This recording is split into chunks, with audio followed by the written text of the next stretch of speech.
Leopardi, Shakespeare, two troubadours, Donne, Sidney, then Spencer, Milton, Chaucer, and Yeats, and Monk, Horan, Roche, Blake, Coleridge, Dante, Baudelaire, and Stork and other authors, Stork and Altautori, poetry after the classics.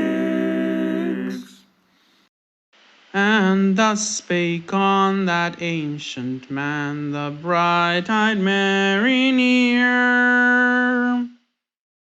Hi everyone, and welcome to Poetry After the Classics. What? You expected a multilingual intro? A translation? Do you have any idea how long the poem we are dealing with today is? I am not going to translate it.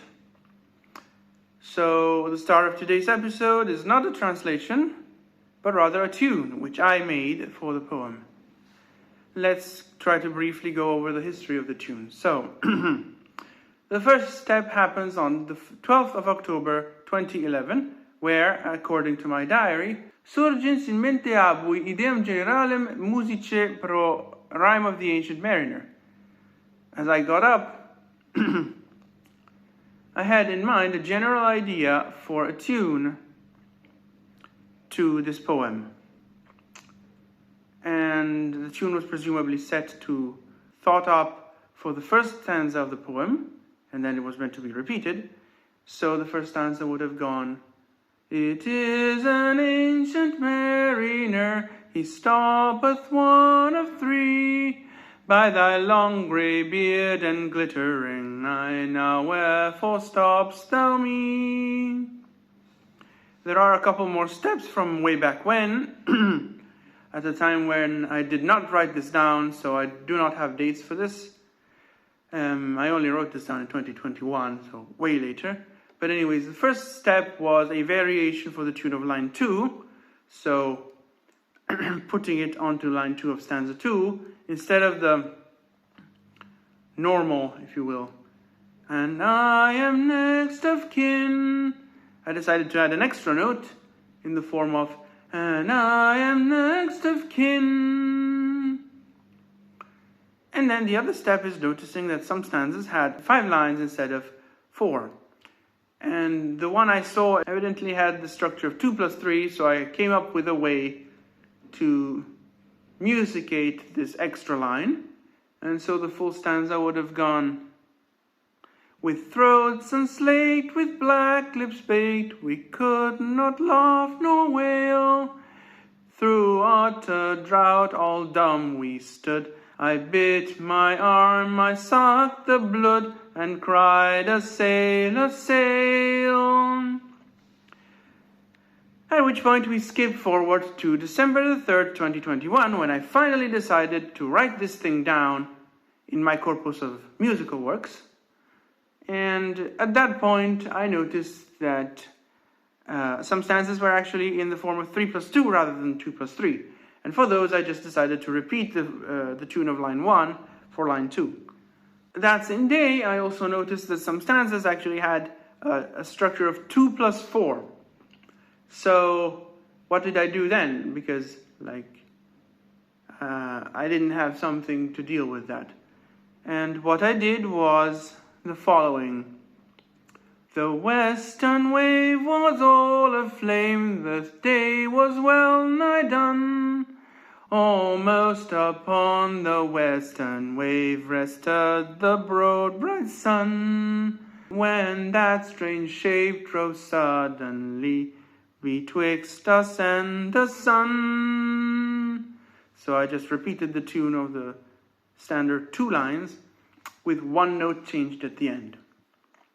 And then I noticed that there were some stanzas of the form 4 plus 2.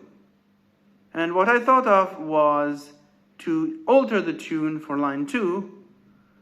And then as I wrote that down, I thought of integrating that variation of line 2 from late 2011, from what was probably late 2011, because I must have done those 2 variations while we were dealing with the rhyme at school. And the result of that, with an extra step of altering the values of some notes, was with sloping moss and dipping prow, as who pursued with yell and blow, still treads the shadow of his foe, and forward bends his head. The ship drove fast, loud roared the blast, and westward we fled.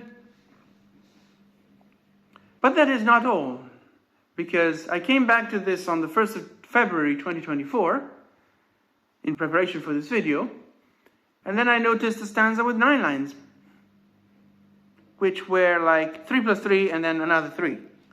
So what did I do?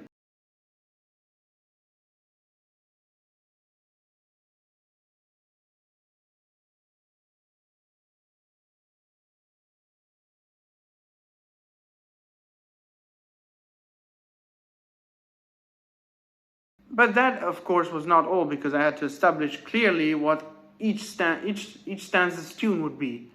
And I was not going to make the score for all of this. So what I did was, February the 10th and 11th, I prepared a post with this history in it.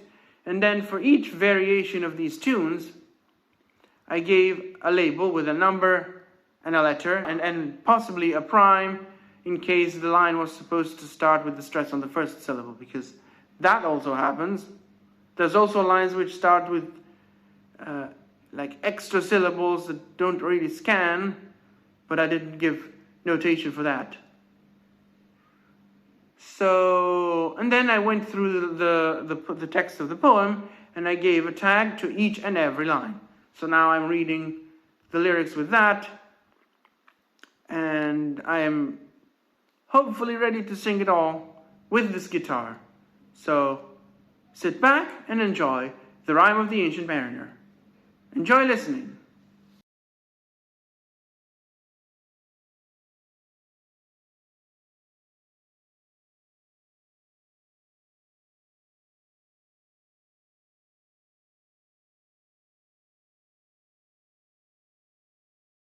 The hermit bird lives in that wood which slopes down to the sea. How loudly his sweet voice he rears. He loves to talk with marineres that come from a far country. He kneels at morn and noon and eve. He hath a cushion plumb. It is the moss that wholly hides the rotted old oak stump. But near I heard them talk, why this is strange I trow. Where are those lights so many and fair that signal me but now? Such by my faith the hermit said, and they answered not our cheer. Their planks look warped, and see those sails how thin they are and sere. I never saw aught like to them, unless perchance it were brown skeletons of leaves that like my forest brook along. When the ivy tod is heavy with snow, and the owlet whoops to the wolf below that eats the she-wolf's young. Dear Lord, it hath a fiendish look, the pilot made reply. I am afeard, push on, said the hermit, cheer lie. The boat came closer to the ship, but I nor spake nor stirred. The boat came close beneath the ship, and straight the sound was heard. Under the water it rumbled on, still louder and more dread. He'd reached the ship, it split the bay, the ship went down like lead. Stunned by that loud and dreadful sound, which sky and ocean smote, like one that hath been 7 days drowned, my body lay afloat. But swift as dreams myself I found within the pilot's boat. Upon the whirlway sank the ship, the boat spun round and round, and all was still save that the hill was telling of the sounds. I moved my lips, the pilot shrieked and fell down in a fit. The holy hermit raised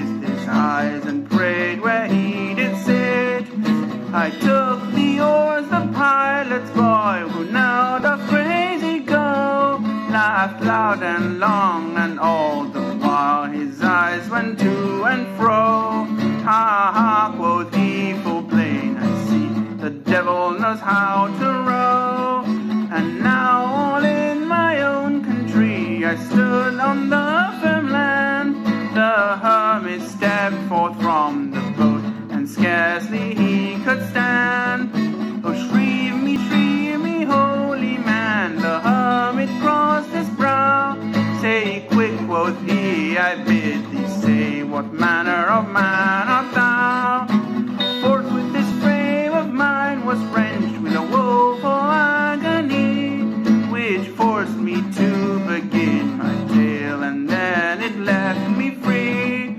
Since then at an uncertain hour that agony returns, and till my ghastly tale is told, this heart within me burns.